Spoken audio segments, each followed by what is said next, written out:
Sa Mobile Bible School, tayo'y nagtitipon online. Sa tahanan man o saan ka man. Then, eto na po yung tinatawag natin na Shiva at saka Dagesh na natalakay natin kanina. Pero yung rules ng Shiva at saka Dagesh ay pag-aralan natin. Shiva is a special vowel sign in Hebrew that looks like two vertical dots. Ayan, yung parang dalawang dots na magkapatong under a letter. It can be silent or vocal. Kaya merong silent Shiva at saka vocal Shiva. Example nito ay yon yung may king, Melchizedek, di ba? Instead na Melchizedek, kasi Melek ang king eh. Pero magiging Meleki o Melki na lang instead na Meleki. So magiging silent. Instead na babasahin natin tong dalawang tuldok, ito may dalawang tuldok yan. So mem, then patak, letter A, ma, mal, lamed, mal. So mal siya. Mal ang basa, and then mal, then kop na matigas ka, hindi sa CH kundi as in K na king, then IY. So sirik yod, merong hirik na ano, may yod. So malki.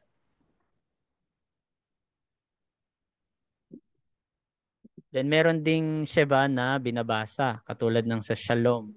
Shalom. Yan. Shalom. Pero hindi siya actually kundi parang parang baliktad na parang gitna ng at saka Shalom, shalom. Kaya minsan shalom, parang ganun lang. Shortened lang siya. Parang reduced. Kaya sa mga reduced vowel, may mga ganito. Ito yung mga reduced vowel natin. Pakita ko ulit. Yan, may chataf na tinatawag. Ito. Chataf segol, chataf kamat, chataf patak. So yun yung mga reduced vowels. So yung salitang Bereshit. Ayan. Sa Genesis 1:1, mababasa ito.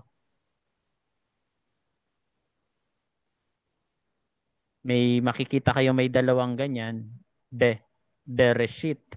Hindi siya Breshit, kundi Bereshit. Parang may maliit na letter E or silent ng konti. Bereshit. Ito ay silent, hindi babasahin, pero bere. Then ito ay shin, I at saka Y, then tav, it. Then re, then shit. Bereshit means in the beginning. At marami pa dito ang papapraktisan natin na pwedeng basahin. Kingdom means Malkut. To understand means Lehavin. So ito yung tinatawag na Dagesh na Lini, yung Bagad Kapit, Begad Kefat, Beit Gimel Dalet Kof, then Fei, then Tab. So Dagesh Leni ang tawag sa kanila. Itong Begad Kepat. And yung Dagesh 40 naman ay strong Dagesh. Kadalasan nasa gitna ito ng mga nilalagay sa gitna ng mga words. Itong Dagesh Leni, sa umpisa ng mga words, ito ang mga nakalagay kadalasan sa umpisa. Tulad ng salitang bara o kaya Bereshit. Ayan. Ito, Dagesh Leni ito. Itong letter B, tas may tuldok, Leni yan. Since sa Dagesh 40 naman, Parang dodoblehin niya yung salitang aba. Parang matigas. Yung bait niya na may tuldok nasa gitna, dagesh 40 yun. So, mitzvah. Itong letter V niya, va. Instead na wow, di ba, mitzvah. Mitzvah. So, ang dagesh na rules, sa dagesh bagid kapat, at the beginning of the word, dagesh leni tawag. Yung dagesh na nasa loob ng mga middle letter, dagesh forte or dobling. Parang dinodouble niya. Kaya may mga salitang double wordings. Halimbawa, letter, 'di ba sa English, Letter. So gagamit ka ng ano po, dagesh forte. Isang tuldok lang 'yon na inilagay. So ang mga nilalagyan ng dagesh forte, meron nata akong copy dito. Dagesh leni lang pala yung meron ditong nilagyan. So, wala akong sample dyan.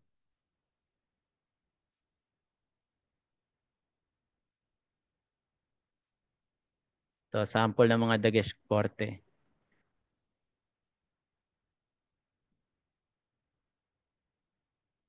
Shabbat. Double B. Shabbat. Kasi yung bait niya nasa gitna. Yung dagesh. Mispar. Matigas na pay. Instead na fay. Koma. Koma. Yung mem niya may tuldok. Dagesh forte yun. Immo. With him. Itong M. Et tam. So, itong tab ay nagkaroon ng dagesh forte. Yan lang naman ang ano niya, kaibahan niya. Basta pag dagesh leni, sa umpisa, pag mga nasa gitna na, ang mga nilalagyan, hindi siya vowel, hindi siya vowel. Ang purpose niyan, pag dagesh forte, pinapatigas niya or parang magiging double vowel siya. So, 5 example of dagesh leni sa bigad. Bain means sun. Goy means nation. Davar means word. So, walang tuldok yung B, kaya davar. Kelev, tungkof, dagislenian, then Torah.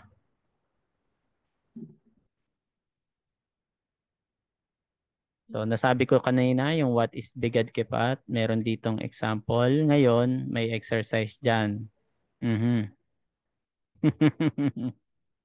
So, try natin. Kung natuto po kayo.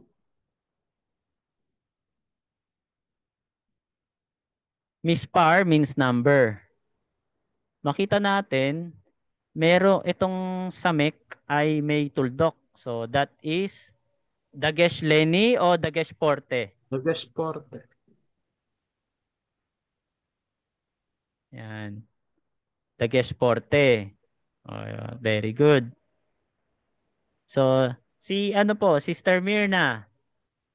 Ito, kabod. Itong kabod or glory, honor, ano pong dagesh ito? Dagesh forte o dagesh leni?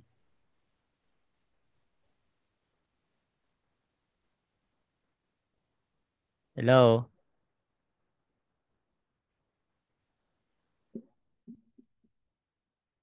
Biglang nawala. Baka nasa trabaho. Si Pastora Ruby muna dito sa Shabbat. Shabbat. Nandito Yes yung bait. So, dagesh Opo. leni o dagesh forte? Forte po. Forte, very good. Yes po. Bakit naging forte? Kasi Kasi po yung sinabi nyo kanina, parang dinodoble lang po niya yung ano. word. At Yung saka wala words, siya sa letter. unahan. Wala siya sa unahan po. Nasa ano Yan. po, gitna. Very good. So, dagesh, forte. Then, ito. Derech means path. Kaya parang direct, no? You direct my path. So, Pastor Joel, is this Dagesh Lenny or Dagesh Forte? Itong dalet na may tuldok na Dagesh. Dagesh 40. Dagesh Dagesh Forte. 40. Pag nasa unahan po ay Dagesh Lenny, hindi po Forte. Yes. Opo, yes. Opo. Lenny. Pag nasa Lenny. unahan, Lenny. Kapag Opo. nasa huli, Forte. Then ito Opo. last, imo means within, with him. Yung meme ay may tuldok. Is this Dagesh yung tuldok na ito o period or Dagesh ay Lenny or Forte? Sister Maribel. Gulat siya.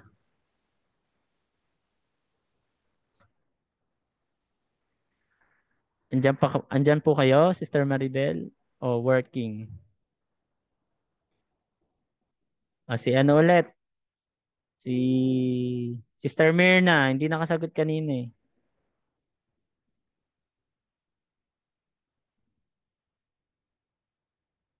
Wala pa rin. Baka traveling. Pastor Mike Tibon. Dagesh Forte o Dagesh Lenny?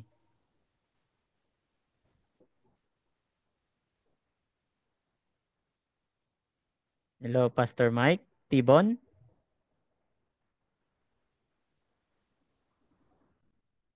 Hindi makasagot. So, sige po si Sister Irene. Dagesh Lenny or Dagesh Forte? Ay, Sister Irene Domilos.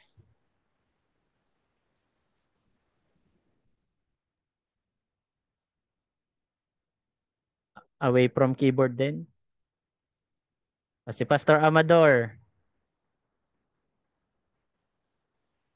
Yung meme ba natin na may Dagesh ay Dagesh Forte o Dagesh Lenny? Dagesh Lenny po. Dok. Dagesh Forte. Dagesh Forte. Kasi wala sa unahan. Ulitin ko Nasa unahan. Yan. Palagi siyang nasa unahan. To. Found at the beginning, Dagesh Lenny. Pag Dagesh 40, it doubles and indicate in the middle of the word or after a vowel. Ngayon, translation, English meaning of Bigad Kepat. So, ito, sagutan nyo po ito. Ipasa nyo sa akin kung anong letter ito na Bigad Kepat. Susulat nyo lang dito kung anong letter sa Bigad Kepat. Kung yan ba ay Beit, Gimel, Daleth, Kop, o Fei o Tav. And then, ito po, anong ibig sabihin? Isusulat nyo dito yung Hebrew na salita niya. Ibig sabihin nito ay glory. So, i-translate nyo dito. Ito, ibig sabihin niya number. Ano ibig sabihin niyan dito? Isulat nyo. Kung Melki ba or kabod, yan. Isusulat nyo po dito. Yan, ito. Ilagay nyo dito yung letter niya, isulat nyo. So, transliterate po ang tawag doon. Yan, tsaka ito. Shabbat, isusulat nyo po dito. Parang nandito lang din ang sagot sa susunod. Then, ito na naman. Ilalagay nyo dito kung Dagesh Lenny o Dagesh Forte. Exercise number 4. Then, matching type. Imamatch nyo. Halimbawa, itong dalet. Saan ito? Anong tunog nitong dalet? Sa dog ba? O dito sa may this na TH? Yan. Itong dalet. Lalagyan niya ng guhit. I-matching type natin ganon. Yan. Halimbawa, itong pay. Pay ba yan o pay? So, itatapat nyo kung saan. Baka dito yan sa fan. So, itatapat nyo ganon. Kung dyan nga. Diba? So, matching type yan. So, i-download nyo. Pag i-download, i-click nyo lang po ito. Itong merong arrow down. Ayan, isusulat. Lilitaw din yung salitang download. Sa cellphone, meron pa rin yan. Makikita natin tong arrow na to. Then may multiple choice. Sagutan po natin po ito. Kahit i-type nyo, ilagay nyo sa picturean nyo, isend nyo sa ating email. And then, ang isang assignment sa pagsulat, to nakalagay po, ay isulat nyo ang inyong mga name. Hebrew pronunciation in English and meaning your family's name in Hebrew. Name. So, in English po yan. Okay, nagets nyo?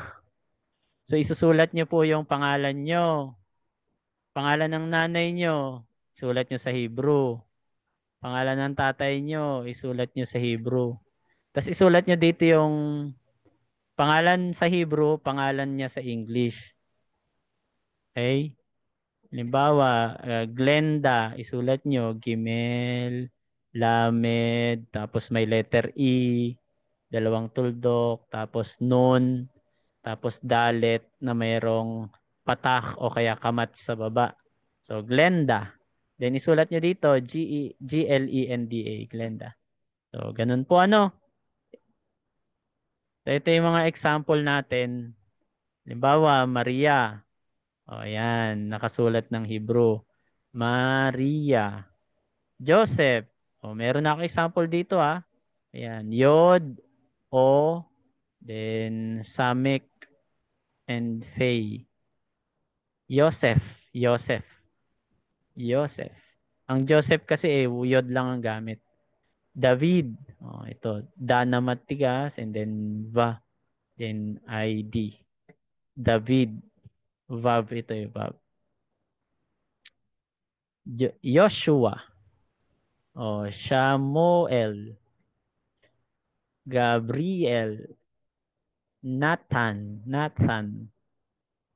So, TH siya kasi walang tuldok. Pero pag nilagyan nyo ng tuldok, Tan. Okay?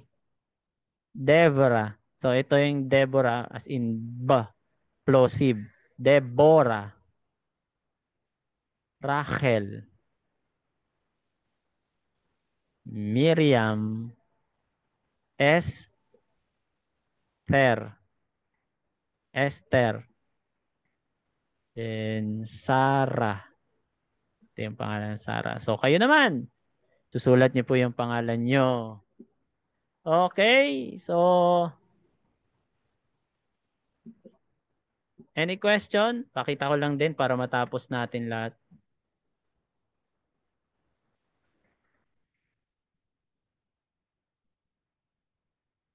Nasa 102 na tayo. Tapos nasa 101. So, yung Dagesh 40 and Lini, tapos na rin. Vocal and silent na Sheva. Ito, basahin nyo na lang po ito. Yung vocal Sheva, ang tawag ay Shevana. Kapag silent Sheva, Shevanak. Shevanay. Shevana. Yan. Shevanak. So, sa vocal Sheva, ito po yung kadalasan sa beginning ng syllable. Yan. First letter ng mga word, katulad nitong Shalom. Milkan, Adonai. Ito yung vocal Sheva. Tinabihan siya ng patak o letter A, kaya Adonai. Yan, Beraka, and Neum. So silent Sheva, ito, Malkut. So may mga silent Sheva din. So meron, it occurs at the end of closed syllable. So meron kasing tinatawag na closed syllable at saka open syllables. Or under consonant followed by another Sheva, or when it follows a short vowel in a closed syllable. Yer, me, yahu, yermaha, yermahu, or yermayahu, Jeremiah.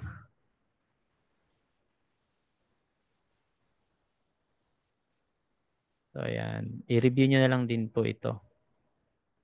Total halos nandyan na lahat. So yun ang mahalaga na assignment natin ay magsagot, mag-matching type, and sulat niyo yung pangalan ng buong pamilya niyo po sa Hebrew. Sama niyo na yung apelido. Pero ang pinaka-primary, totally isang apelido lang naman po. Ang pinaka-primary, pangalan niyo, apelido niyo, then pangalan na kahit walang apelido ng inyong buong pamilya. Mother, father, mga anak, isama niyo na yung asawa. Hindi ko na isama yung asawa eh. I'm so sorry.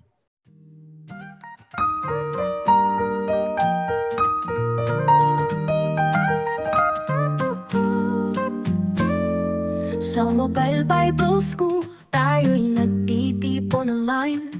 Sa tahanan man o saan ka man, naroroong tunay kaalamang makala.